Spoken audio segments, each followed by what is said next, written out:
Hello, hello, hello, everyone. My name is Cassandra Williamson. I am the Executive Director for Transgender Diverse Veterans of America Action Group, and that is the show for tonight, 6 p.m. Eastern Time, 5 Central. I'm glad you're here. Thanks for joining us. So I've had some interesting conversations today, talking with several people over on different news sites and chatting over in the comments blocks and stuff like that. And so I've been inviting people to come over on our YouTube channel and check it out and join with us and have a conversation. We'll see if anyone takes us up on that, huh? My guess is they won't, but if they do, they will be shocked, I think, because they were not prepared for intellectualism from our side, apparently. So anyway, let me just see what's going on down here in the bottom of my screen. It says I've got to dismiss all of that. And anyone who's watching, please continue to do so. We should be live on Facebook, 2 different accounts, live over on LinkedIn, as well as 2 channels on YouTube, as well as Twitch and Twitter. And if you're out here watching, just say hi over in the comments, whatever. And if you want to come on board, you can let me know too. I can always, you can come in and have a chat if you'd like. And again, as it says in the disclaimer on the bottom down here, the views and the views and things that are expressed here are my own opinion, and I'm sticking to that. I do represent an organization. It's the Action Group Organization for Transgender and Diverse Veterans of America, and there's a lot going on in the world today. A lot of news to talk about, and all kinds of things. And I just get a kick out of going over and watching this show. The show that takes place in the comment section on a lot of the news sources I pick up off of Microsoft News. And, you got a comment block there and you can actually comment. I'm sure there are people over there who right now are just trying to figure out how. One of them called me a chatbot. An MSN chatbot. Oh, I got such a kick out of that. That was hilarious. Oh, my God, was it ever. That's whenever then I figured out, hey, look, you can tell them to come over and join on YouTube or whatever. Click on YouTube and come on over and talk. Bring all your friends. We'd love to talk with you. I won't, if you're respectful, I'll put you up on stage if you have something you want to talk about. But as soon as you turn disrespectful, then I will block you, as is my right. So we have a lot of stuff going on in the world today. A lot. And obviously, one of the biggest things going on out there right now would be the Israel and Hamas conflict. Hamas is a terrorist organization. I will say that. I've said that repeatedly over and over and over again. Hamas is a terrorist organization. They are not the Palestinian people. Make sure you draw a clear distinction between those two whenever you start talking about Hamas and the Palestinian people. Hamas has a long-term generational goal of destroying Israel and wiping from the face of the earth all the Jewish people. That's a generational thing. It goes back 1,000 years or more. It's sibling rivalry. They're fighting. They think that they can get brownie points with God by destroying Israel. That's a terrorist organization, not the Palestinians, not the good Muslim people whom I know. But let me be very clear about this. There are extremists on the left and the right all across this planet in all kinds of religious views and all kinds of ideological stances. That's out there all the time. It's always been there. One group thinks they're better than another, and they just try to dehumanize them and all this kind of stuff so that they can attack them and do something with them. I mean, we've seen this all throughout history, right? If you don't like somebody, you don't like a group of people or how they're living or what they're doing, what you do is you have to convince the rest of your people that they aren't human enough, or they aren't unreal enough, or that they're unnatural, or that they aren't deserving of the protections of the First Amendment of the Constitution. And how many of you Americans out here listening right now, how many Americans do you know who are not deserving of the protections of the First Amendment of the Constitution? I'm waiting. All Americans are. So how do you get to the place where you can say out loud and put it in print that this group of people aren't deserving of First Amendment protections? Yeah, it's in writing. We'll get into that in a minute. Absolutely right. But what you have to do is you have to convince people that they aren't human enough or that they don't have enough personhood to be able to qualify for protections under the Constitution or protections as just being a human being. If you can convince enough people of that, if you can scapegoat this other group that you don't like, you scapegoat them, you attack them, you call them all kinds of names, you have guilt by association, and you just think that, oh, they're over there, they're black, whatever's going on, all this stuff's happening, and you just lump them all together and you say that they're unhuman and unworthy of constitutional protections, then it makes it easier for you to go to the next step. But let me tell you first, before we jump into those next steps, this is nothing new. This is nothing new. That's how we get to the place where you can actually go out and harm someone whenever you can assign to them something that dehumanizes them or takes away their humanity. A label that dehumanizes them, takes away their humanity. And you can say whatever you want about the whole group, and it doesn't seem as bad to you. But it makes it easier over time. If you hear this kind of conversation take place, it makes it easier for you to come in and go, they just aren't real people.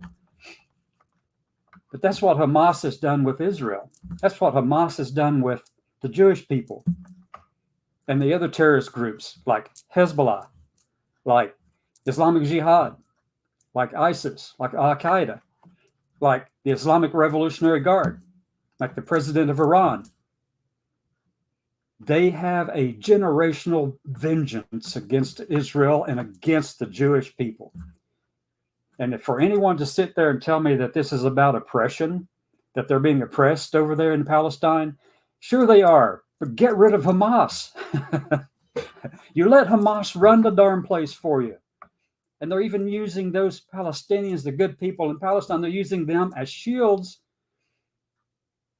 And yet we've got people saying, we have to stand up on the side of Hamas. I'm thinking, what the hell's wrong with you? And if you're reading the disclaimer at the bottom, if you are 18 or younger, leave this program now. This is not for you. Period. Leave now. If you're under 18, go. This show is not for you. Not at all. All right. So here's what we're talking about. Hamas and Israel. Now, here's the other thing. You've got a bunch of conservatives over here on this one side. They're all saying, we don't have to link together giving Israel all the weapons and munitions that they need with the giving Ukraine the same kind of thing. And I think it was Lauren Boebert or one of the two, Green or Boebert, doesn't matter which. I think two sides of the exact same side, two faces on the same side of the coin. Okay. But one of those two said recently that we don't have to connect those two together. We can give Israel stuff and help them out because I guess I don't know why you would think that you could give Israel, and I'm all for giving Israel everything that they need to protect their territorial integrity and to protect their people from the terrorist organization Hamas. Not the Palestinians, the terrorist organization called Hamas. The Palestinians needs to rise up and kick out those terrorists. That's what I would suggest. If you want peace, you want food, you want gas, you want all the resources to live peacefully and to be able to raise your families in peace, get rid of the terrorist organizations in your communities. That's my take on it. That's one of the biggest things going on right now. People out here clamoring that they're lumping them all together, Hamas and Palestine.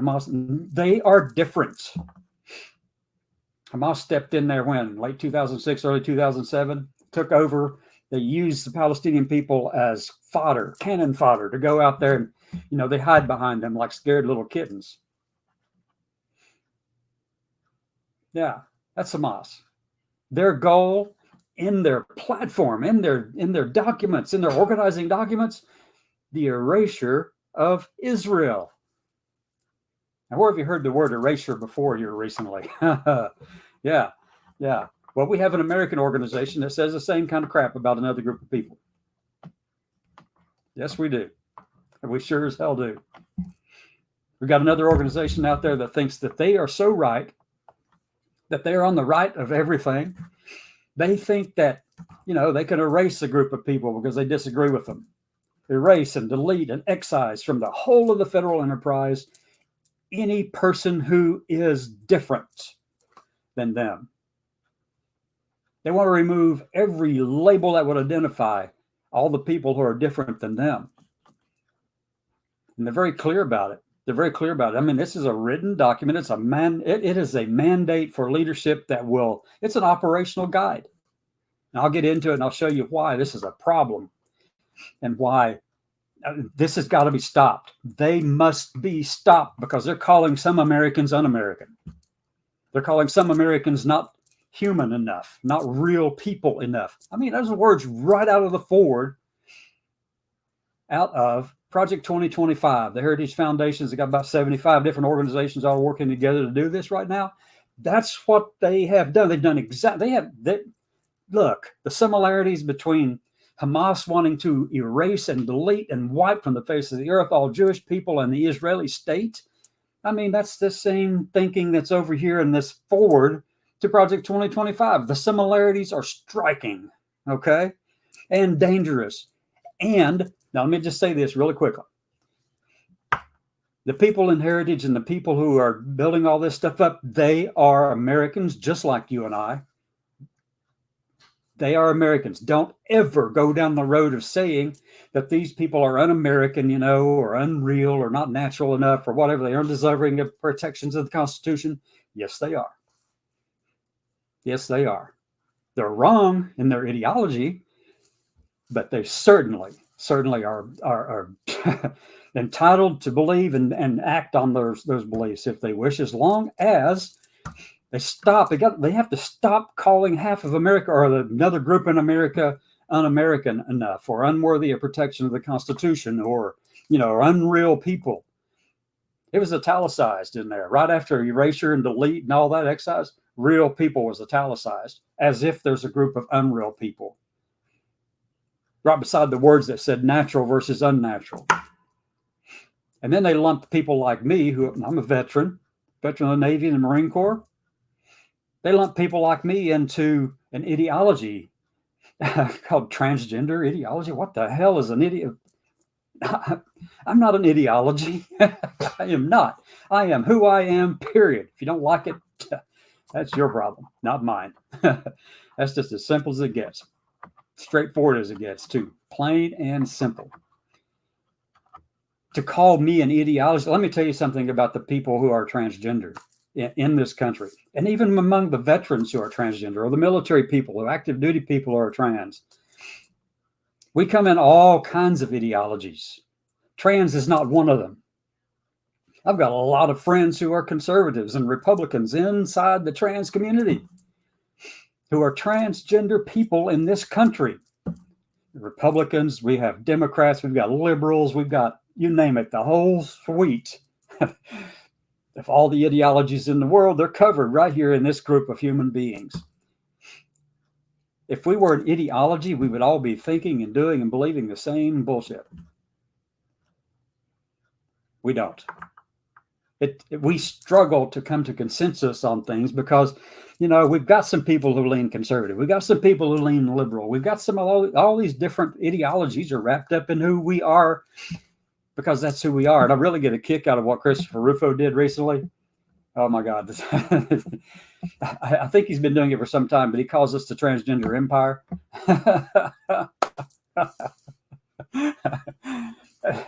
That was a mistake on his part to do that, because you know how long Asimov's empire was around. It was at least 10,000 years, and the Foundation came along to try to destroy it. But he really couldn't. It just kind of morphed into different things and all the way along, So yeah, we might be the idiot. We might be the transgender empire, but we have been around a long freaking time. We were there with the Assyrians. You can find us in the Bible. You can find us in the Polynesian Islands.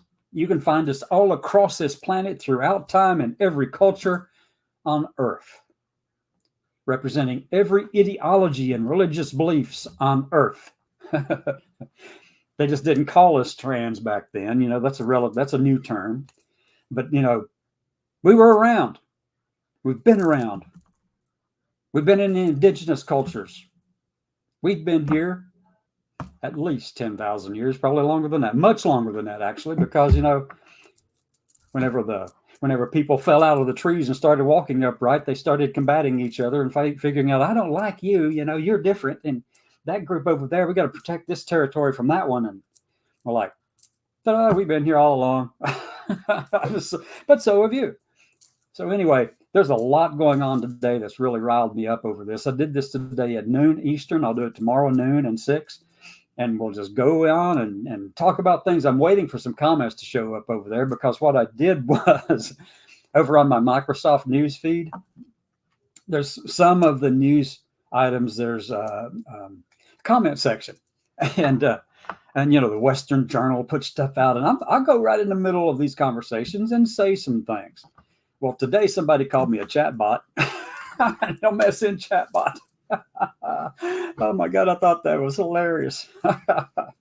So I decided to test to see if I could actually put the address for our YouTube channel in there. And I said, come on over.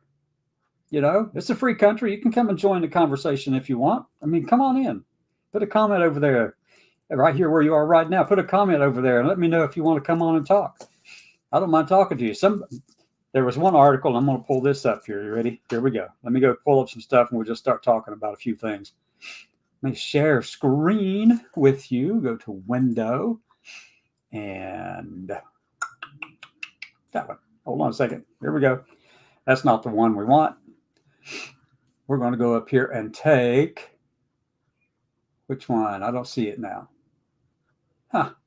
Anyway, let me see if I got it on another tab. That could be where it is, right? Nope, apparently not. But anyway, there was this story about Dylan Mulvaney being awarded Woman of the Year from this new magazine that just started out as the first person that they've nominated for Woman of the Year. And she won, and she was over there to receive the award and all that kind of stuff. And I put in there, congrats to her and all that. And they're going, him, it, down through here. And I tried to explain to them, but the community guidelines that they've established on all of these things restrict any conversation that actually is science-based and real.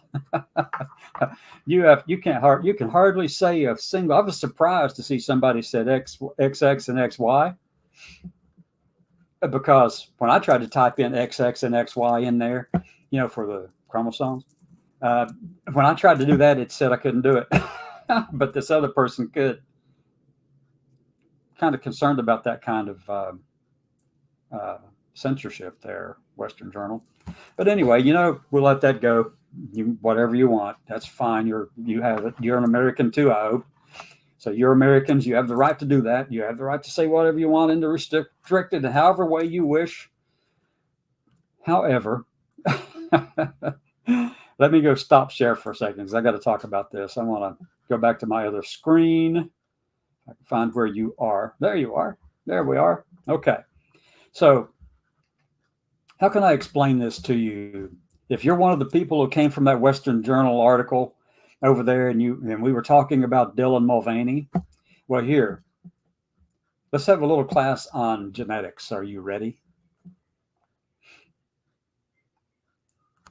People say, well, they look at me and go, you're a man. I said, well, look, genetically, if I did an assessment on me genetically, yeah, you're going to find, if it's superficial kind of analysis, you'll find XY. No doubt. No doubt about it. But the thing you can't see, though, is the hormonal influences that occurred in utero before birth in the human brain. They occur in different trimesters. Let me see, the expression of genitalia and all that kind of stuff. Now, like I said earlier, if you're 18 or younger, get the hell out of here. Leave. This is not for you. Period. Say that again. Leave if you're under 18. So anyway, the expression of genitalia occurs in like the end of the first, early second trimester, and then hormonal flooding of the brain occurs at the end of the second, early third trimester, and these kind of things occur in there, but they don't always have to match. As a matter of fact, they match for about 99.4% of you out there. 99.4% of you, fine. I mean, your external genitalia matches the hormonal flooding that occurred in the brain a couple of weeks later, several weeks later. That's fine, but that doesn't always happen that way. the expression of our genes, how the genes express, is not deterministic in any particular way. I mean, it is very, I mean, you've got 99.4% that where it is deterministic. Okay, that's fine. It goes whoop, whoop, whoop, this way, that way, whatever. But there is a fuzzy area there at the end where the expression of these things within the brain and within external genitalia, it actually can change. It becomes fuzzy and probabilistic. But I don't want to get over into the weeds because most of you can't keep up with me anyway. I want to get back to that. But Dylan Mulvaney, basically what I'm saying is, sure, she may have, and I don't know, sure, she may have genes that are XY. However, her genetic sex is not the same as gender. And you can't conflate. I see this all the time. People over on the right, people on the conservative side, they're trying to conflate gender and sex. They're different things. We've known that for what, several decades at least, probably 3, 4, 5 decades. We've known it a long time that gender and sex aren't the same. But there are those who refuse to accept the science of the world, and and they claim to know the science for themselves, and they're the ones who'll go, but you're XY. So I know everything about me, if you do a superficial analysis of the genes that I have, my genetic sex, you'll find that it says XY, most likely. I haven't done a real deep dive into it, but I do know that superficially, that's what you'll find. But that's not my gender. Never has been. So, and the voice, I've had people say, you got to change the voice. I mean, you sound like it. I said, well, yeah, I spent a long time using this voice, this testosterone poison voice, to get where I am right now. So anyway, that's the conversation we were having over on one of the Western Journal things. This person who wrote the article was Jack or John Gish from up in Alaska, I believe. And I invited him to come and talk with me. I sent a nice little letter over on one of his websites to talk about that and everything. But I'm hoping to enlighten some people. However, that doesn't matter because you don't want to be enlightened, or not just enlightened, but you don't want to be informed about modern science. You are stuck 60 years in the past, sadly. So anyway. That's one of the topics we were talking about. Then there was some comments made about Hamas and different things that we saw over there. Let me go back to that one page where you can actually see some of those things that we actually discussed. Okay, go back over here. All right, so we're just going to look at a few headlines here really quickly. This is from BNN Breaking News: the danger of political correctness, how inadequate labeling endangers national security. Now, then, something. This is a good topic because there's a lot of people in this country who, let's just use this one, Hamas, for instance. There are some organizations who are not wanting to put the term terrorist group with Hamas. Hamas is a terrorist group, period. Flat out, use the word. Don't call them just Hamas gunmen or whatever, Hamas leaders or what. They are terrorists, period. They are not Palestine. Separate those two. Make sure you do that. But call them what they are, because here's why that's important. And actually, Ben got it right in this, in the first paragraph or two anyway. And I actually say that somewhere in here. Ben got it right. That if we don't use the right words, what happens is it kind of weakens the power of, the words have power. And if we start calling Hamas gunmen or Hamas families and all this kind of stuff, I'm sure they are. They have those. I know it. And they're training their kids up to believe all this stuff too, because it is a generational curse. But anyway, so, you have to call them what they are, because that's the only way you can actually galvanize people to actually see and understand what they're doing. Their goals are tied to the fact that they're terrorists and that they want to eliminate, race, delete, excise from the whole of government everything that has to do with Israel and Jewish people. And that has been going on 1,000 years and not 50. Has been going on 1,000 years and not 100. It's been going on for a long, long time. And as I said earlier, it's like this. I mean, they have been convinced through generation after generation of hatred towards Israel or Israelis and Hebrew people or Jewish people, through generations of hatred toward them.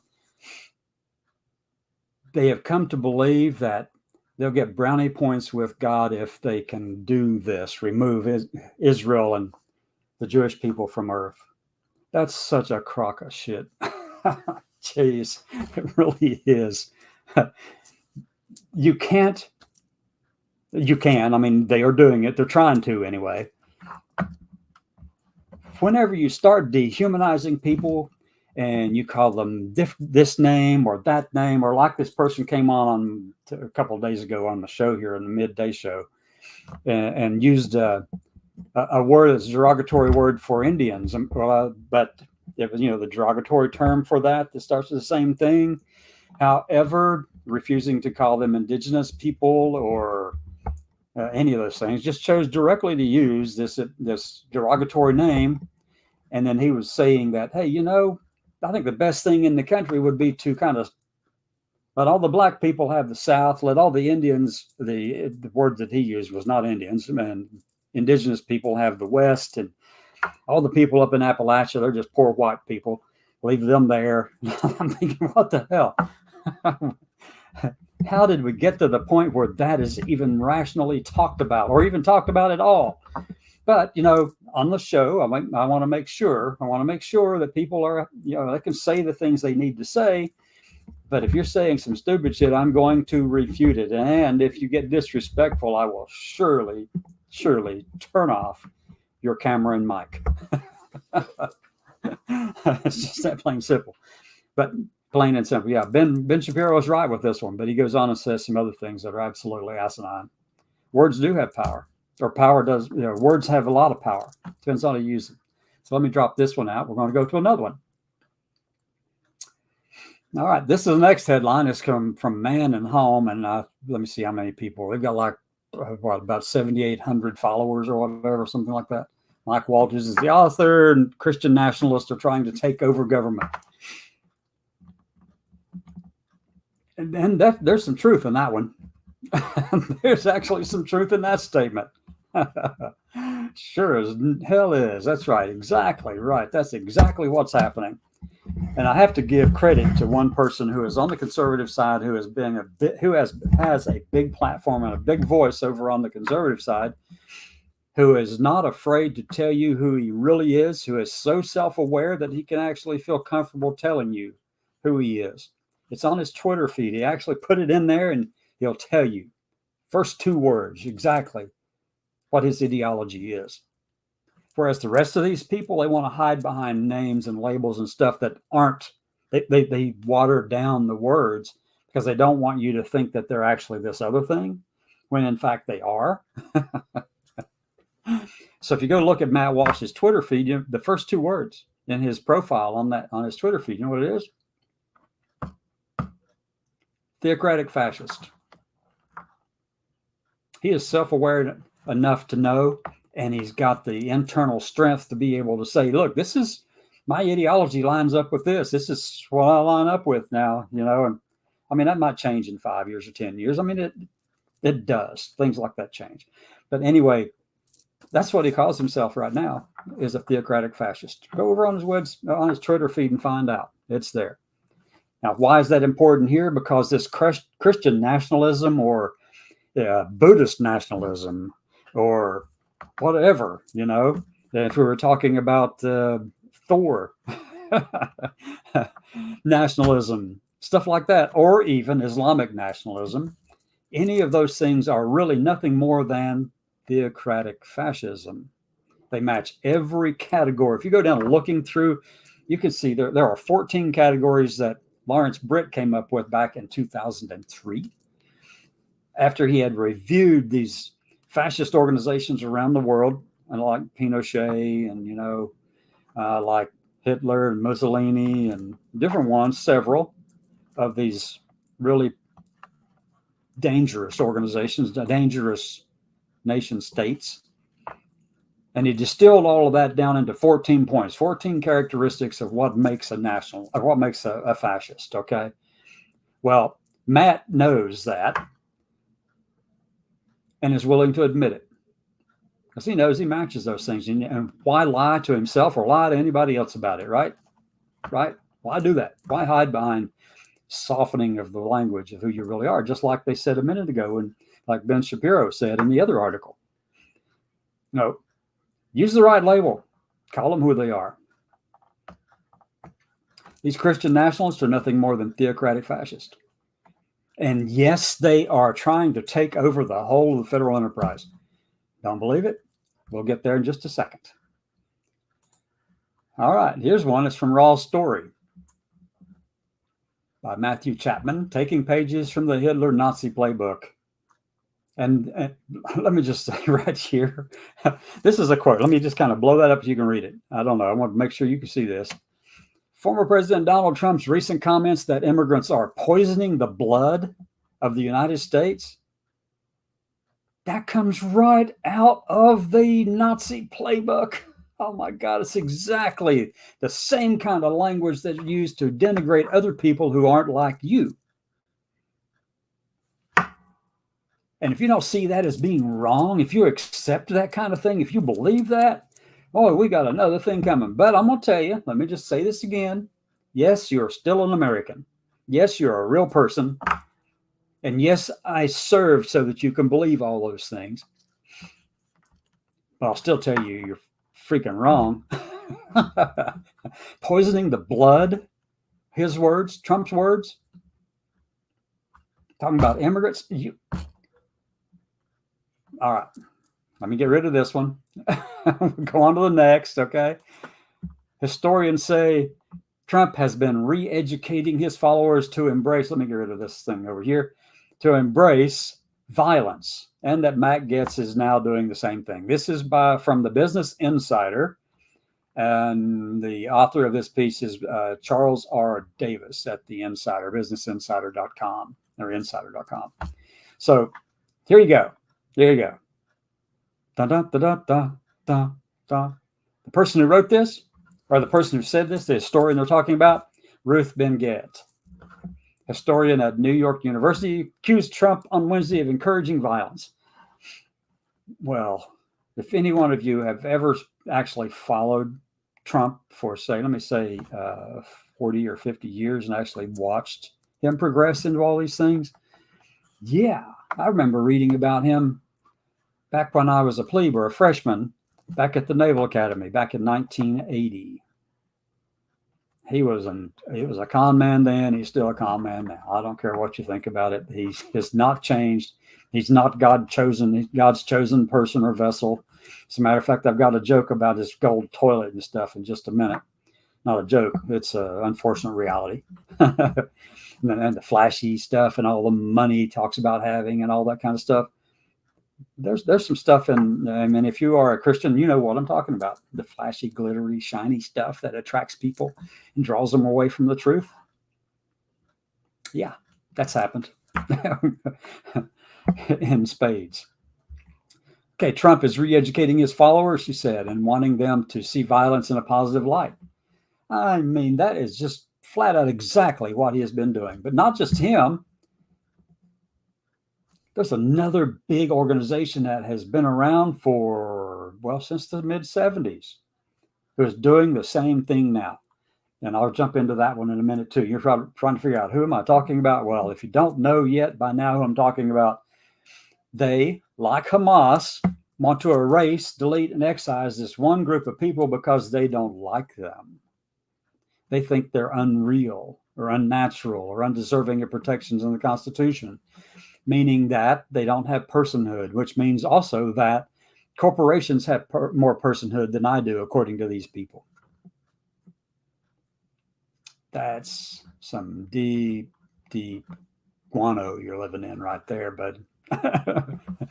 Anyway, so that's all down through here. Talks about that. Trump has been doing this for a long time now, kind of getting people to the place where violence is all right, in order to keep him in power, in order to take to have revenge on those who don't like him, or those that didn't vote for him or aren't standing beside him now. My gosh, if you can't see, that's a small scale, multi-billion-dollar operation right there. But Hamas is doing the same thing, has been for generations. And if you cling on to Trump for more than just 10 years or whatever, and you keep talking about this and you keep instilling this in your kids and you go on down a generation, guess what? You become exactly like Hamas. You'll get to the place where it's all right to kill somebody because they don't look like you, act like you, believe like you, think like you, worship like you, have money like you, or no money like you, whichever the category might be, whatever the difference du jour, difference of the day fills your palate, okay? It's the same kind of thinking, and that's what Trump is actually doing. And not just Trump, though. Got this big, massive, powerful, well-funded organization doing the same thing and has been doing it for decades. We'll get to there in a second. Here we go. Just hang on. We'll talk about that too. The other thing I want to talk about, I'm kind of putting all this together because I'm just covering some headlines, and this one is from The Hill. 1 hour ago, it says there, but I think it's probably longer than that ago. If I refresh the page, maybe that'll tell me how long ago it was. It's 8 hours ago now. Oh, I got a few people commenting on some stuff over here on some of these comments that I've made. We'll look at those in just a second. So the White House slams Tuberville's warning against picking sides. Picking sides amid the Israel-Hamas war. Picking sides, Senator. I'm in Alabama. I find that repulsive, that you would think that a terrorist organization deserved our side. Palestinian people? Sure, absolutely. Not Hamas. Senator Tuberville, if we could get a petition in there to have a recall election of you down here in Alabama, I would make that happen right now, but there's a lot of red clay down here. There's a lot of red clay down here. I live right in the Tuscaloosa area here in the University of Alabama, and it is absolutely full of red clay, except for the city. You know what I mean? Anyway, and the thing is, Tuberville has never served in the military, yet he thinks he knows better than our flag and general officers. Let me just tell you this. The hold that he has placed on those people, the hold he has placed on our flag and general officer appointments in the United States military, been going on now since when? 7 months, 8 months now? It's putting our national security at risk. And if anybody in Tuberville's office is listening to this or watching this, or anybody in Katie Britt's office, the other senator for Alabama, you've got to do something about this. You've got to stop this man because he is playing right into the hands of the Islamic terrorists and Hamas, the other terrorist group there in the area, and Hezbollah. And the Iranians, with the Islamic Revolutionary Guard, they're probably going there. Come on, Tuberville, let me give you some more advice. Come on. And you know the Russians are doing that because Tuberville also is holding all this stuff up. And you got the Russians and the Chinese out there just going, just give us a call sometime, Tuberville, in the near future so we can tell you what the next thing is we want you to do. Because that's what it seems like. Now, let me just back up and just say this clearly and loudly. Senator Tuberville is an American. Don't ever try to make that appear otherwise. He just needs some help in the thinking category. He's up there fiddling. And I put this in a newsletter I sent out this morning. He's fiddling while Rome burns. While he's living in his mansion down in Florida, representing the people here in Alabama, and that's true. Rome burns. And he's just laughing it up and living it up down there, thinking he's got it all made and all figured out. But if I could persuade our state house here in Alabama to file impeachment papers against him, I would do it in a heartbeat. But it's a lot of red clay down here. It's not going to happen. So, Tuberville, please stop. You're making Alabama look worse than it is. I'm just going to tell Ron DeSantis that, Tuberville actually belongs to you. He's more like you than the other Americans over here in Alabama. I mean, you can have him. Ron, you can have him. Keep him over there. Anyway, so I don't know which comments these are. I don't really see them, but let me just go in and see if you can still see the screen I'm on. You can't make this up. Dylan Mulvaney. Oh, here we go. JW has a comment.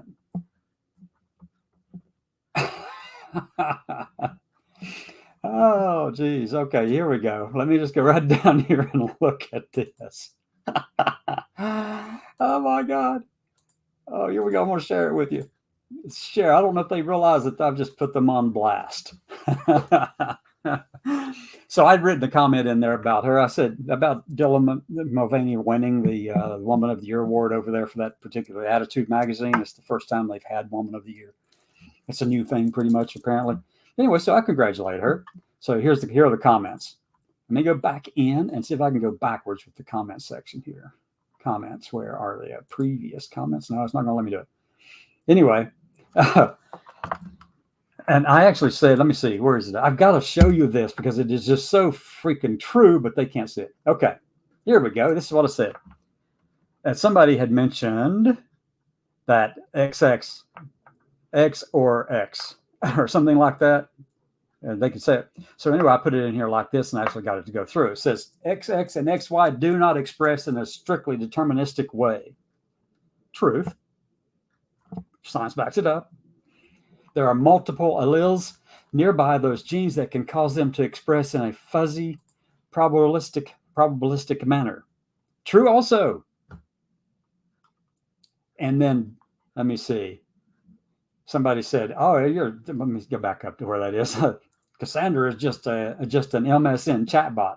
You lost on this article." I don't know if Danny ever showed up over there because I told him to come on over and check us out on YouTube. I put the YouTube address in there.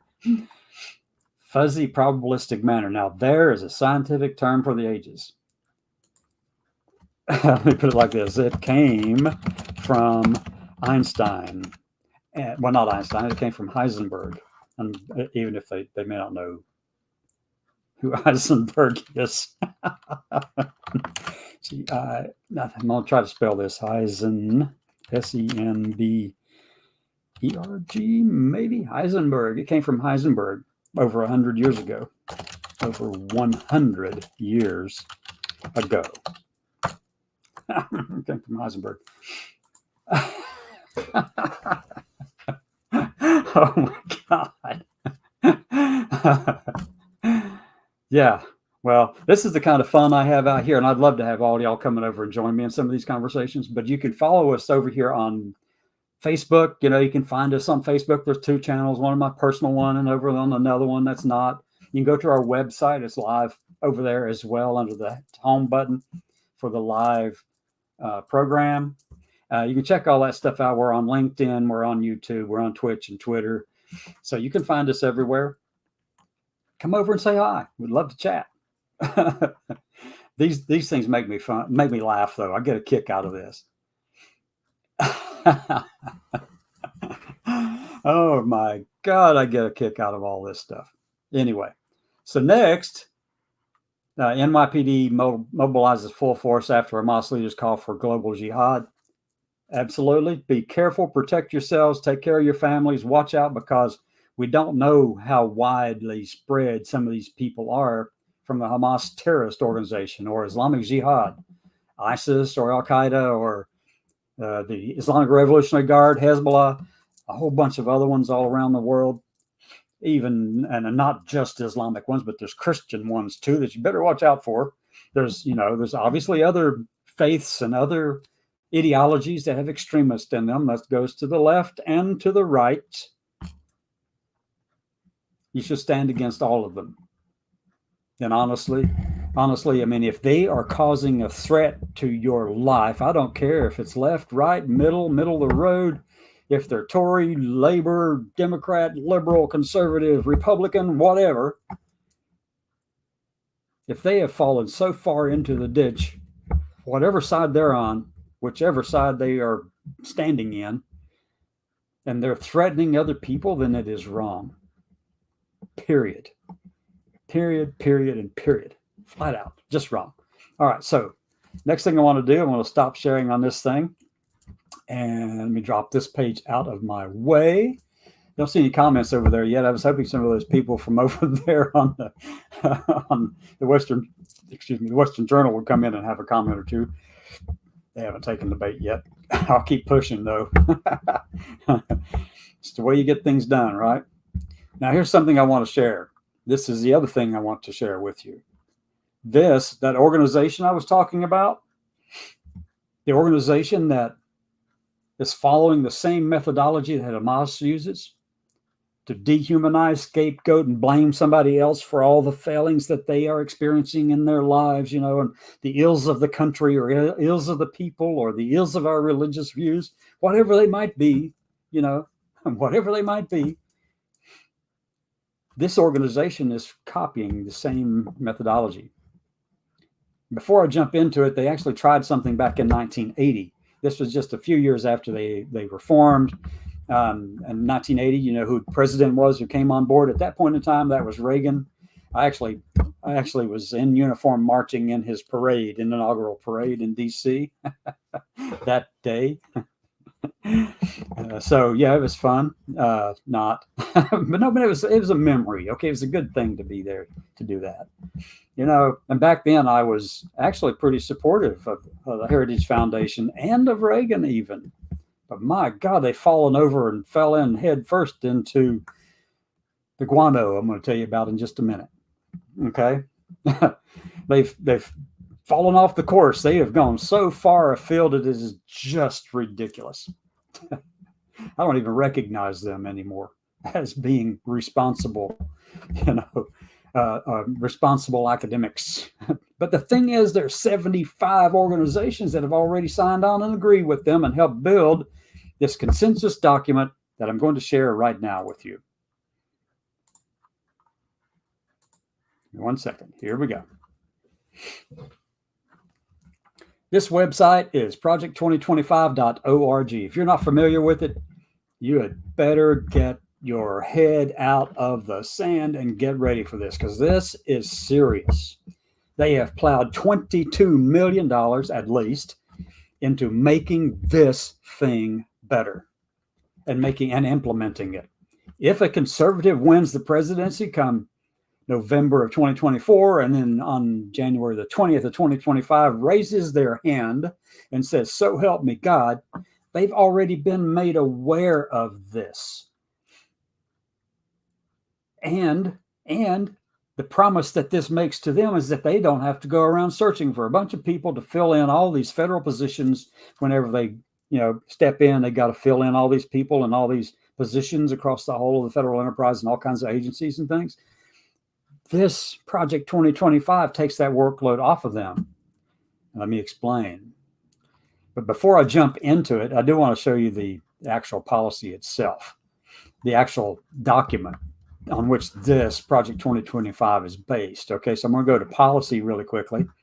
And don't buy the darn book. They got $22 million at least ready to just implement this thing. And Heritage alone, I think they ended up last year with like $265 million in their war chest left over at the end of the year. We've got nothing. They've got millions. All right, so let me find the actual link to it. Now look, you can buy the book right there, but don't do it. Read the mandate, this one. Go here. And you don't even have to read the whole thing. There's a lot of stuff here. Just take 5 minutes and go down and check out the forward. Well, let's see. Let me give proper credit. Project 2025 Presidential Transition Project, copyright 2023, the Heritage Foundation, Massachusetts Avenue, D.C., Washington, D.C. There's their phone number, and heritage.org is the website. And I'm making sure I get proper credit, okay, for this. So it was recently published just a couple of months ago, something like that. Project 2025 Mandate for Leadership, forward by Dr. Kevin Roberts. And if you don't know who Dr. Kevin Roberts is, he is a early American historian who happens to be president now of Heritage Foundation and of Heritage Action, their action group, like ours, action group. And it's edited by, and Paul Dans is the director for Project 2025. It was edited by Paul Dans and Steve Groves. See, I've given proper credit. Content. We're going to skip through everything. I'm going down to the forward. You can read all this stuff. Just take a few seconds and look at it. Go in there and look. I don't know who that person is over there. I don't think it's me. It might be. Anyway, these are the 70 organizations. They've now increased this to 75, but these are the organizations that have been supportive of this and put money and time, effort, and thought into this consensus document. That's called Project 2025 Mandate for Leadership, okay? Lots of organizations, many of them you will recognize, like Claremont Institute, Family Research Council, America's First Legal up here. That's Stephen Miller's organization, if you know who Stephen Miller is. But anyway, you got that group there. You've got, there's a bunch of them down through here. And note, I'm going to skip the note. You can read that if you want. They have 4 pillars that they have built this thing on. It's a consensus view. And by that, what they mean is they use the process to develop this consensus view that, I bet they probably didn't even know the name or give it credit for where it came from. But it's called the Delphi method. And it was developed by the Rand Institute in the 1950s. It's a method of using iterative a way. You get agreement on a certain amount of things. You have some people do this and some people say that. Then you can find something that is close, and then you send it out for review, get more comments, bring it back in, make some adjustments, send it back out. It's iterative. The language that's used, the words used, in the process through which it goes, it's an iterative way of arriving at a consensus among professionals ordinarily. People who have some understanding, basically, of what's going on. The iterative process, or the Delphi method, is used by a lot of people to actually come to a consensus agreement. Boards do that. So, and the other pillar is a personnel database, and I'll show you what that means in just one second. Presidential Administration Academy, and then the playbook. They're forming agency teams and drafting transition plans. And why are they doing that? Because, whoever wins the presidency, they spend the next several weeks and months, or a month and a half or so, 2 months, finding people to fill places and trying to get them all vetted and checked and make sure that they can pass the security requirements to get into these offices and conduct the business that president wants. Well, Heritage and Project 2025 takes that load off of them and lays it squarely on this organization that will be vetting and testing and checking everyone who wants to help out in the federal government and see this conservative agenda implemented. There's a lot of people. They're looking at bringing in maybe 20,000 people that they have vetted so that the new president, if that person is conservative, they go, hey, here, we got people for every agency in your purview. And that person, if a conservative president, all they have to do is go, well, let's move this person. You think this person's all right? And they'll give them a couple of names for each place. And you can select one or the other, some characteristics they're looking for. Give them some options so that they feel like they have a say in it. But all of them have already been vetted and trained by Heritage. So basically, they're going to be spewing the same kind of crap regardless. But they'll give them some choices to make them feel good about themselves. In other words, they will own the White House. They will own every person who steps into the executive branch of the federal government if they win. That's the plan. Okay. Now I'm going to skip through all of these people here. They mentioned all the people, and I mentioned some more people down through here somewhere. Contributors, there's a bunch. You'll recognize a lot of these names as being, the talking heads out there that are stirring up all the pot. And they're all talking about the same thing.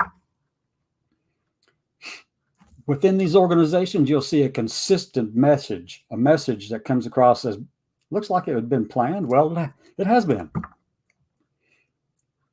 They have a strategy that all of them have bought into, and you're going to see that they go after one thing here or something else there. The biggest thing, what the biggest thing is? Right after this thing went public, you know what it is? Well, they hate transgender people like crazy, apparently. Well, they're not going to say they hate them. That's a little bit harsh, right? But they do consider us as to be unworthy of the Constitution and, unnatural and unreal and, we don't have the same personhood as even a corporation. So, yeah, you can actually do something. You can actually erase them and delete them and excise them. That's all Hamas tactics. That's all it is. So let's go on down. I'm going to get down to the president of Heritage and the foreword that he wrote. Now, I will say this, by the way, and I will always say this. These people are Americans. They believe that what they're saying is correct and the right way forward. They have every right to believe that.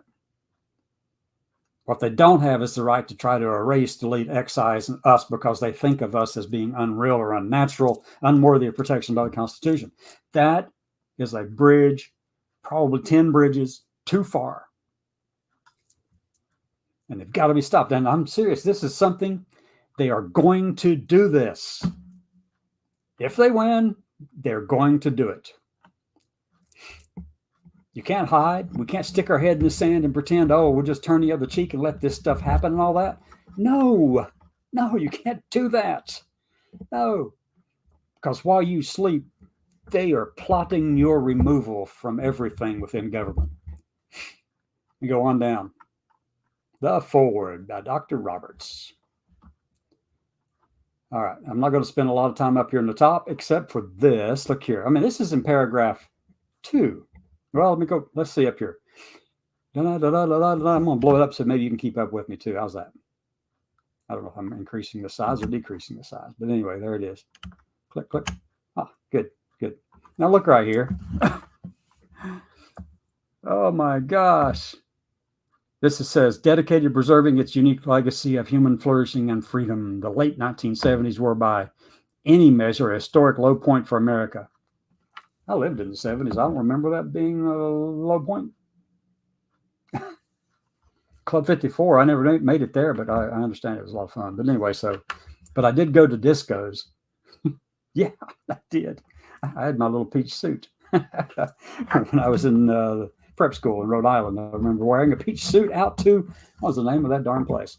Shamrock Cliffs. Shamrock Cliffs. It was a disco inside one of these big mansions out there on Mansion Road. Vanderbilt Road, or well, I don't know which one. It was one of those mansions, big ones out there. I remember being out there in the 70s. Yes, absolutely. I don't remember them as being the low point of American history. I think the low point of American history might have been the Civil War. Anyway, we'll leave it at that. That was the historic low point of America. It was the Civil War. Anyway, so today, America and the conservative movement are enduring an era of division and danger akin to the late 70s.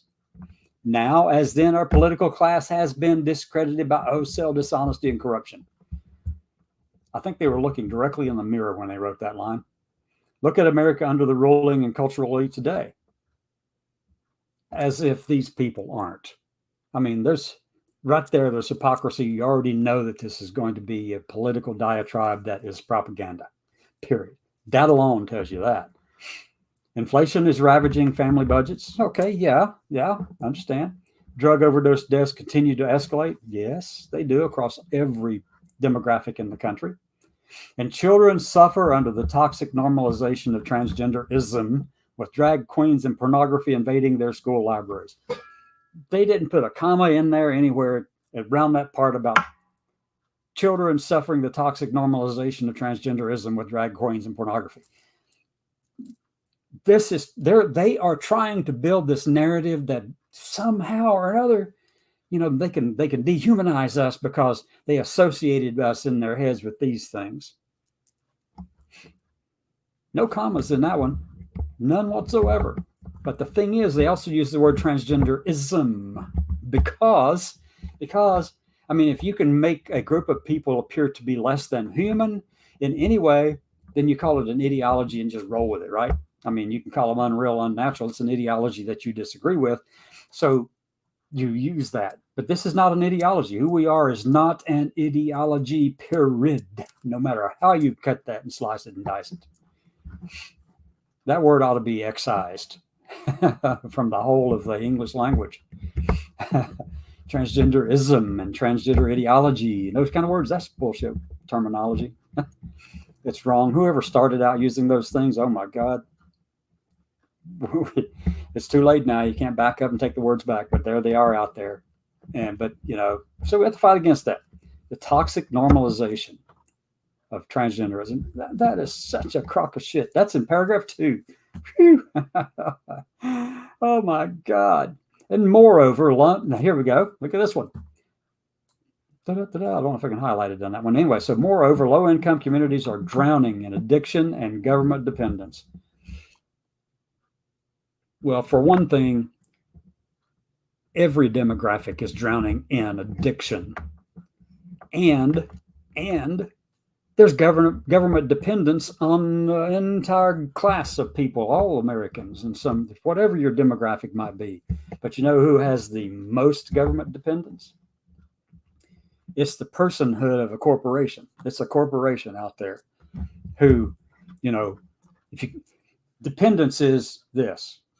You can either give them money to help them out, or you can cut their taxes. Either way, you do effectively the same thing. If you give them money, but you don't lower the taxes, and you give them $100,000, but then the other method would be to do the same thing. If you cut their taxes by $100,000, they have $100,000 to spend on something else. That's the same freaking thing. It's government dependence in another way, but then again, you take away from, if you cut the taxes, you take away from the resources that are available to help those most in need in your country.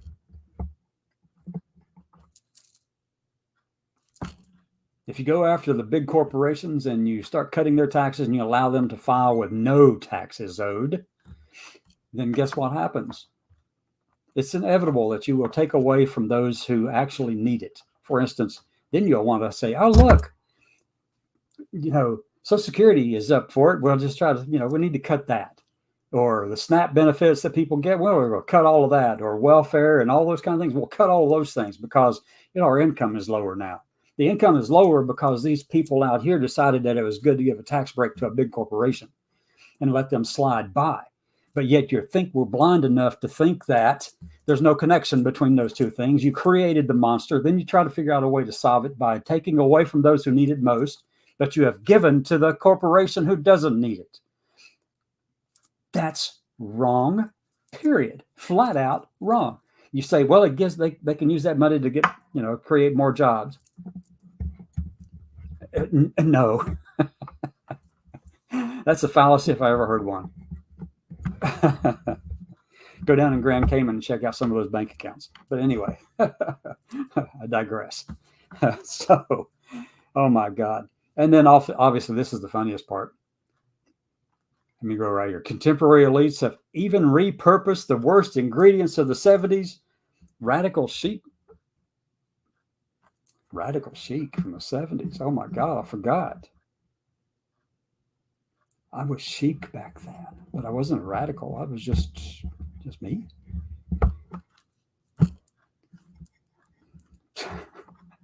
To build the totalitarian cult known today as the Great Awakening. My God, Kevin. Oh my God. I fully expect to see this phrase right there, the Great Awakening phrase, show up in campaign literature across the country, because you're trying to project that out there to make something real that is absolutely not real. But that's how propagandists work, right? All right. Let's scroll on down. The conservative promise. Okie dokie. Here we go. 4 conservative promises. Restore the family as the centerpiece of American life and protect our children. Well, guess what? We want to do that too, but we just happen to have a different definition of what the family actually represents. It could actually be 2 moms, 2 dads, whatever. Doesn't matter. It's a family. They love each other. They're able to take care of their children. But see, this makes it more palatable. When you say something like that, when you say restore the family as a centerpiece of American life and protect our children, when you really mean restore the binary definition of the family that's based on the godly principles of man and wife and child, all those that's what you're saying. And you don't believe that any other arrangement of a family is worthy to be called a family. That's what you're saying with that. And that's just as asinine as the rest of this stuff. Dismantle the administrative state and return self-governance to the American people. Yay! Sounds good. Accept that. It's bad. Defend our nation's sovereignty, borders, and bounty against global threats. I live in my little sandbox. We better stay out of it. You stay over there in your sandbox. We won't even worry about that water that's getting ready to wash up on the tide, when the tide comes in. All right. Secure our God-given individual rights to live freely, what our Constitution calls the blessings of liberty. And that is the most hypocrisy I've ever seen in one statement ever.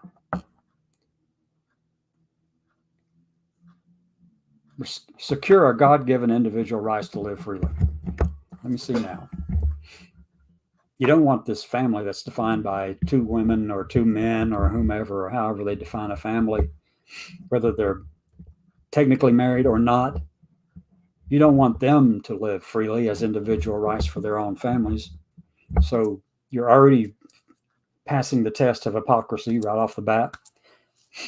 You don't want me to live freely and openly as a transgender person here in this United States, the nation for which I served, so that you could think this kind of crap and try to promote it and push it out on people. But you got, you've got $265 million and $22 million set aside for Project 2025. I mean, shoot, come on, right? What you meant to say was secure our God-given rights for ourselves, but all those we don't look like, act like, think like, believe like, well, they don't qualify to live freely or to have the blessings of liberty the Constitution bestows upon all Americans, whether they're naturalized or born here. But that's the way that phrase ought to read. It should say, secure our God-given individual rights to live as we choose, but all those others who don't look like us, well, they don't get that opportunity. We actually want to decide for them. Dr. Roberts, if you can't see the hypocrisy of what you're writing, please come on. I'd like to help you. I'd like to help you talk about this because that's just goofball crazy. Okay, let's go on down through here for a second. Now, here's promise number 1. I was hoping to get to promise number 2, but it's already an hour and some minutes into what we've been talking about. Promise number 1 is restore the family as a centerpiece of American life and protect our children. And then you tell us exactly what that means, as I explained before. The next conservative president must get to work pursuing the true priority of politics, the well-being of the American family. What you meant to say, Dr. Roberts, was the next conservative president must get to work pursuing the true priority of our politics, of making sure that the American family looks like ours. And everyone else, and however they define that, their American family, well, they're not American enough. Their family doesn't look like mine. That's the first sentence. In many ways, and this is funny too, in many ways, the entire point of centralized political power is to subvert the family. And that is just such a crock of crap. No, the point of centralized power, political power, is power. The political power, period, whether it's centralized or decentralized, it's still power. It's the power dynamic. It's being in control of somebody else's life. Whether you're doing it down here in a small community in Alabama, and as one side says, that offends me, you can't do that.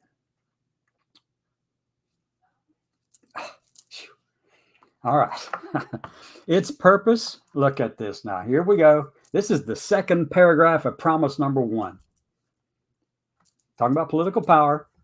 Its purpose is to replace people's natural loves and loyalties with unnatural ones. Unnatural ones. Oh my God, you just spelled it out there. You just didn't have balls to tell it.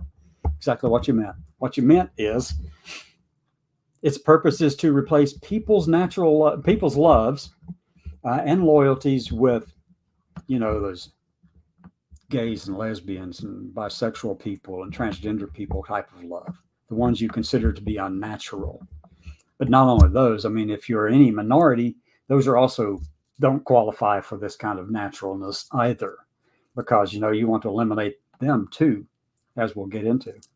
You see this in the popular left-wing aphorism, Government is simply the name we give to things we choose to do together. But in real life, most of the things people do together have nothing to do with government. And look, that takes an intellectual stretching to come to that conclusion. It really does. Because any time in any community, people define and set up rules for engagement between them. They want to make sure that the streets are clear, their neighbor across the street or whatever, that the ways of interaction, that community interaction, that is a form of government because they've established a way to interact with each other and to live together in harmony, hopefully. Okay. This is just, okay, BS. Oh my God. These are the mediating institutions that serve as the building block of any healthy society. Here we go. Here's what they are. You ready? Let me blow it up. And I'm just going to turn this one off for a second. I thought it was ringing in my ears. Not there. Anyway, so let me see. Where was I?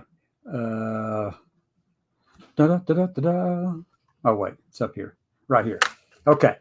These are the mediating institutions that serve as the building blocks of any healthy society. I should just went ahead and put a colon right there at the end because this is what they say: marriage, family, church, work, church, and school, volunteering. Now, let me just rephrase that and actually say it the way that you don't have the balls to say it, Dr. Roberts. All right. These are the mediating institutions that serve as the building blocks for any healthy society. Family, as defined as one man, one woman. Family, as defined as one man and one woman with children. Work, well, I mean, only if you look like us. I mean, we're going to make sure that you can't get employment if you don't look like us, act like us, believe like us, and think like us. Church, well, what about the synagogues and the mosques and all of those other places around the country of religious faith? Or it might be even out in the country with the campfire. I mean, anyway, school, as long as the school only lets people in who look like you, act like you, believe like you, and think like you. Volunteering, well, only volunteering for those organizations like yourself. So the name real people we do together is called community and not government. Whether it's when a community gets together and establishes those rules of interaction, well, that becomes a form of the government for them to interact with each other. And as the community grows, the form of that government expands a little bit, gets a little bit bigger. That's another bullshit thing. Now, this is a true statement. Our lives are full of interwoven, overlapping communities, and our individual and collective happiness depends on them. I mean, that's a beautiful statement right there. You actually got that right. But the most important community in each of our lives and the life of our nation is the family. Again, this should read, is the family the way we define it? I mean, if it looks like anything else other than cishet white, then that can't be a good family. Or if it's a single parent family, those are still families. And sometimes the family aren't even the ones that are chosen families. Sometimes you have to have a family that is, you get to decide how you want that to be, because then it becomes a chosen family for you. For instance, in the LGBTQ plus communities, many people are ostracized by their families, their natural families, and then they have to have some other way of connecting and communicating and have interactions with other human beings. But wait a minute, though. You don't think they are human enough. So you get to tell them what that should look like.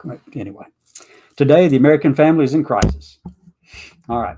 We know about that. 40% of all children are born to unmarried mothers, including more than 70% of Black children. Statistics, true. Go with the math. Fine. Yes, that doesn't mean that's a problem. That just means that's the way it is, and that we can help them actually have successful lives. Many people do. As a matter of fact, go ask a lot of your football players, professional players. You're going to find out that many of them were raised in homes with single moms. Some of them, not all, but some. Success comes because that's how they were taught and raised, and they knew that they had to do something, and they helped. They made it happen. That's still a family. All right. There is no government. I'm going to skip on down. Fatherlessness is one of the principal sources of American poverty, crime, mental illness, teen suicide, substance abuse, rejection of church, and high school dropouts. No, fatherlessness is not the cause of that at all.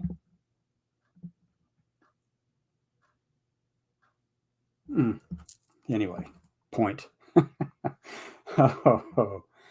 Okay. The world has never seen a thriving, healthy, free, prosperous society where most children grow up without their married parents.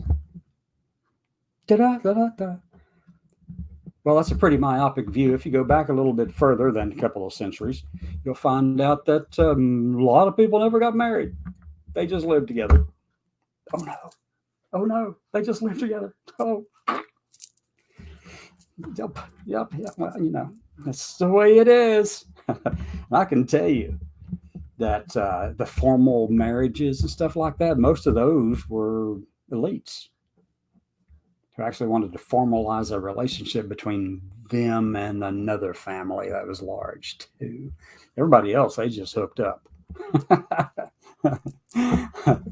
Oh, wow. Furthermore, the next conservative president must understand that I'm not going to answer all that. All right. Some are obvious long-standing goals. I'm going to go right on down past all that. Today, the left is threatening the tax-exempt status of churches and charities that reject woke progressivism. Oh, my God, no. A church or a charity or church that is engaged in political activity, and the charity they're referring to is the 501c3 side, because this what I'm on is the action group side, which is different altogether. Yeah, if you got a church out there who is actually preaching from behind the pulpit and telling you need to go vote for so-and-so, and then, yeah, I mean, they have a right to do that. They absolutely have a right to say that. Absolutely. But the thing is that is protected from, taxation. Whereas me, as a separate organization that is not a church and operates as a C4, which is a different form of a nonprofit, and I've got to pay taxes on any monies that comes into my organization, this organization. We have to pay taxes on it. But a church doesn't. And yeah, there should be separation between church and state. Absolutely. Absolutely should be, because we need to get back what this is a little side note that you'll find humorous. The original Constitution of Texas actually had a clause in it that said if you were a minister or a preacher, anyone involved in faith trying to help people with that, and they said in the Constitution, the original Constitution of Texas, they said you can't be in government. If that is really a dramatic separation of church and state right there, right? That's Texas's original Constitution. What happened, Texas? What happened, Texas? Let's say it louder. What happened, Texas? Right? Right, exactly. Oh my God. Oh my God. They want to restore the American family on down through here. And then obviously this is the one that they like, not the ones they don't like. All right. And now we start getting into what they want to do. Here's this paragraph. The next, look at this. This is on page 4. Page 4, numbered page 4. I mean, there are several that are Roman numerals. But on page 4, the next, here you go, folks. If you're watching me still and you've hung on this long, thank you so much. But this is just absolutely something we've got to fight against. We have to stand against this crap, because here's what they want to do. The next conservative president must make the institutions of American civil society hard targets for woke culture warriors. This starts with deleting the terms sexual orientation and gender identity, diversity, equity, inclusion, all the DEI stuff, all the SOGI stuff, that's gone. If you work in NIH and you're doing research on social determinants of health for SOGI people, the sexual orientation, gender identity population in this country, your office goes away and your funding dries up, and you aren't going to be able to do that. And if you work over in the VA and you work in the LGBTQ plus office over there, then that goes away. And if you work in the Office of Minority Affairs or Veterans Affairs, it's the minority offices, any of them over there, then one of those go away. They can't, if they can't identify you, if you can't put a label on that, then effectively it's shut down. In other words, they wanted to eliminate gender equity, gender equality, gender awareness, gender sensitivity, abortion, reproductive health, reproductive rights, and any other term used to deprive Americans of their First Amendment rights. And let me stop right there for just a minute. I'll put my cursor right there. So what they're saying is all the people up through here that have all these things, that are identified with these things in any of those categories and all that, the SOGI fields, sexual orientation, gender identity, DE&I fields, everything to do with reproductive health, reproductive rights, gender sensitivity, abortion, any of those terms. And they say any other term, which means they include intersectionality and every darn thing else that they just don't like, makes them feel queasy or something. It deprives Americans of their First Amendment rights. How the hell does it do that? I mean, what you're talking about doing is depriving Americans of their First Amendment rights. Don't you see the intellectual disconnect it takes to make a statement like that?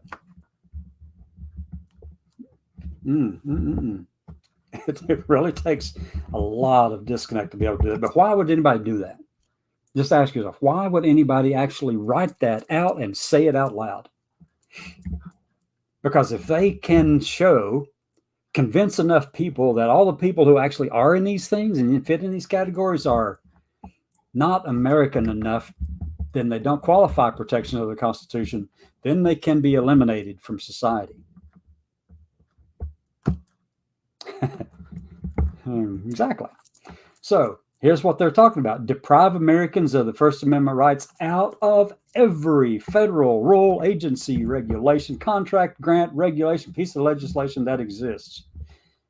And that's where the 20,000 people comes in, that they want to create this army of people to go in and actually transform the government, the executive branch of the government, into their vision of what it should look like. That's it. I mean, if they remove all of these things from all of those rules and regulations and grants and everything, grants even, they're going to stop research in any of these fields. We know from decades of research, actually, in science, that there are social determinants of health that directly connects to your SOGI identities or your sexual orientation, gender identity, or the diversity and equity and inclusion disparities, all those kind of things. The social determinants of health are there, but they're going to strike out all the grants and everything so that they can't. No, it will shut down everything that is diverse in the whole of government. Make it like lily white, vanilla, all across the whole enterprise of the federal government. Right. Now, next paragraph. Let me get it up here. Here's where they start conflating things together, because that makes it easier for them to dehumanize us. And this is a common tactic for people who are propagandists or psych warfare 101. I mean, this is a common tactic. It's not correct. I mean, it is nowhere near being right. But anyway, they lump it all together. You got pornography manifested today. Here we go. Pornography manifested today in the omnipresent propagation of transgender ideology and sexualization of children. That is a direct attempt to dehumanize transgender people. And then you're sticking with ideology because that makes it easier for you to use words and to actually round them up if you wanted to. That's where all this is headed. That's what the Nazis did, by the way. That's what Hamas wants to do right now with Israel, is round all those Jews up, and then they don't care if they're children, babies, whatever, teenagers, young people, old people, it doesn't matter. If you're Jewish, they will kill you. And here you get enough of this same kind of language coming out of this well-funded organization saying things like this. They're moving you down the same darn road. The playbook is the same. Before long, you'll be able to get brownie points for taking on transgender people. Be able to get brownie points with God and government for pointing out and ostracizing and destroying transgender community. or any diverse community in the country, because they also lumped in everybody else, LGBTP, everybody up there in the top, right above this. Yeah, yeah, yeah. It makes it easier for them to get brownie points. So they say, hey, look, I got one. I need a brownie. That's what Hamas is doing. I mean, you get to go to heaven if you kill a bunch of people, right? That is so far from anything that makes any sense, as it just boggles the mind. But here, you're doing the same thing, okay? The same exact thing. And there are going to be people who say, we shouldn't be that vocal about all this kind of stuff. We shouldn't be pointing it out and bringing a light on it. Well, I want to tell you something. Back in 1980, when they first started this thing, when the first document came out and Reagan was able to accomplish about 60% of it in the first 100 or 180 days or so, they learned, they thought they failed. That was a failure to them. They want to get to close as 100% as possible. But that document in the 80s, it wasn't as well organized and structured as this, wasn't as well funded as this. It was bought into by Reagan. They already knew, but they didn't help Reagan have people in place to actually go in and clear the house, clean the whole house out. Now they do. And we'll get over there in that in a minute too. So here's the other part about this. Now, look, remember, I've been talking about the First Amendment stuff right here. All right. So if you continue this conversation right after the sexualization of children, for instance, is not a political Gordian knot inextricably binding up desperate claims about free speech, property rights, sexual liberation, and child welfare. It has no claim to First Amendment protections. Its purveyors are child predators and misogynistic exploiters of women. This statement in and of itself is a misogynistic statement, because you think you are better than, bigger than, stronger than women. You don't give them credit. With that statement right there, you're saying woman has a place in the kitchen. Their product is as addictive as illicit drugs and as psychologically destructive as any crime. Pornography, and obviously when you say pornography, propagation of transgender, and all this should be outlawed. These people, the people who produce and distribute it, should be imprisoned. Educators and public librarians who purvey it should be classed as registered sex offenders. And telecommunications and technology firms that facilitate its spread should be shuttered. Fascism much? Just go ahead and call yourself what you are. I mean, this ought to be the fascist mandate for leadership, because it surely is not less than that. It matches every darn qualification and characteristic. Oh my gosh. So let me jump over and share one other screen up here. And this is back to the Project 2025. I know I'm still talking on. I don't even know if anybody's commented or said anything over there, but I have been into this because this is so much of a real threat to our nation and to our lives and to our people, to Americans, and even to the Americans that they themselves are claiming to stand up for. This is a threat to every single American in this country. It goes against the grain of everything that we stand for. Whenever you say that your way is more right than the other way, and that's not American or anti-American, unreal and unnatural and stuff like that, you have gone way off the deep end and you've convinced yourself that you're right. Okay.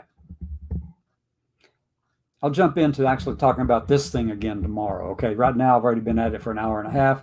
Let me stop sharing. I want to go see if we have any watchers and stuff like that over in the comment section. We'll check it out. I think I was on the right screen.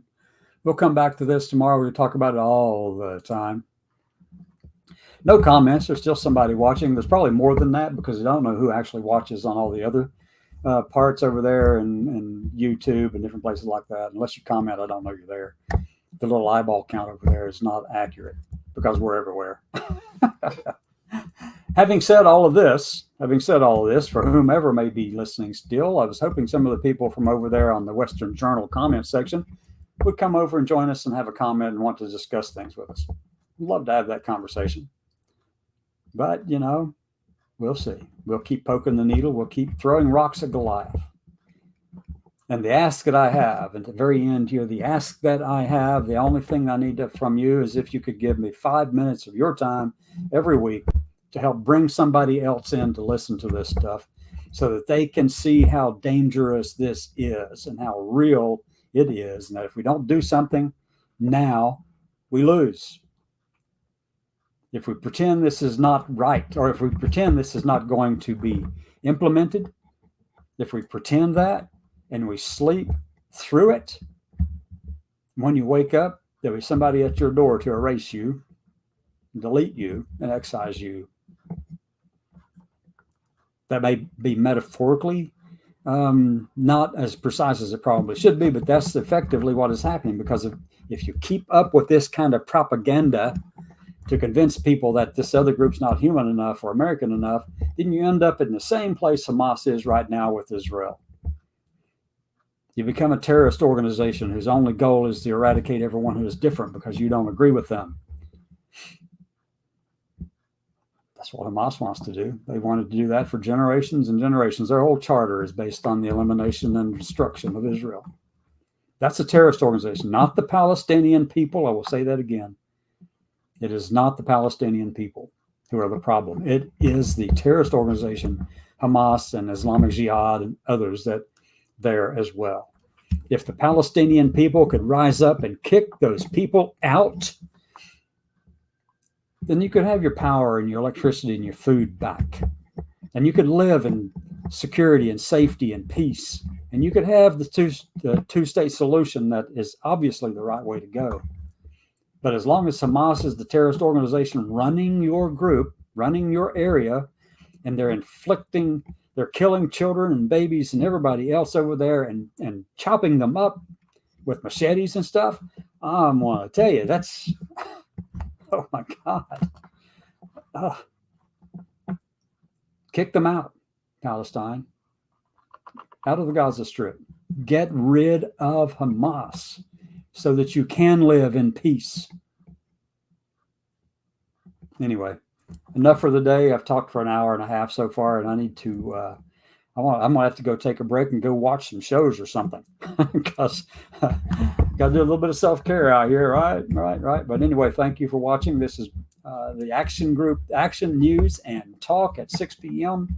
every weekday Eastern Time. That's Eastern Time. Come back in, check it out. I do have an announcement to make, though, because this coming weekend I'm flying out from Birmingham, Alabama. We'll be flying to Fort Lauderdale, Florida. I'm going to be down there Sunday to give a talk or presentation at American Veterans for Equal Rights, AVER. I'll be down there for them and my good friends who are there, like Penn Baker and and Danny Ingram and his husband and different ones. I'll be there for them, and I want to give a big shout out to them because they have been around since '93, fighting the good fight. So that's where I'll be. I'll be flying back here on Monday afternoon or evening. I forget exactly when, but then flying back home and back at it again, at the grind, trying to do things and trying to stir it up and get people fascinated, and not just fascinated, but on board with this fight. That if we don't take it and look at it and make it, don't realize how real and dangerous it is, guess what's going to happen? You will be erased and deleted. All the projects that you're studying across the whole of government. And if they do it at the federal level, guess what? They're going to take away the things at state level too. Right here in Alabama, at the University of Alabama, they will remove all those D&I programs, all the research that has to do with sexual orientation, gender identity, or transgender people. There'll be no funding for it because you can't classify the grants in that way. And when the federal government writes all those directives and rules, and it's not long thereafter that the states follow suit because they have to. So have a great evening. Try to find some cheer and peace in life and go watch something. There are times, actually, I'll tell you this, and I get out sometimes in the middle of the day or whatever, and I can go out and, I like to be around people and see people. Otherwise, I get stuck here in the middle of this all the time, and it just is constantly there in my head. And you have to take care of yourself. And if this causes you any other problems or any issues at all, and you're feeling triggered or threatened by it or whatever, and it makes you feel like hurting yourself or committing suicide or anything like that, call 988 and press option 1 if you're a veteran. Yeah, so press 988, dial 988 and press option number 1. That'll take you to someone who can talk with you. I do not want to see another veteran lose their life in this country ever, period. And this happens to be, I think, Buddy Check Week from the VA. So over the next few days, I think it's from the 11th through the 16th, Buddy Check Day. Check in on your buddies. Check in on those people. It doesn't matter whether or not you think they're doing well or not, if they're happy or whatever. Ask. And don't be afraid to actually ask this question. Say, are you thinking about suicide? If you notice any kind of things that might be a little bit off or whatever, don't be afraid to ask that word, because it has been shown that asking that, whether or not you're thinking about suicide, actually does not encourage people to do it. It doesn't plant the seed. We know that. Studies show it. You know, the science stuff. That fuzzy probabilistic cloud that surrounds everything in the world. Oh, I wrote a paper on that one time. Anyway, I'm still talking. Jeez. Good night, everybody. Let me get off the stream here and close this.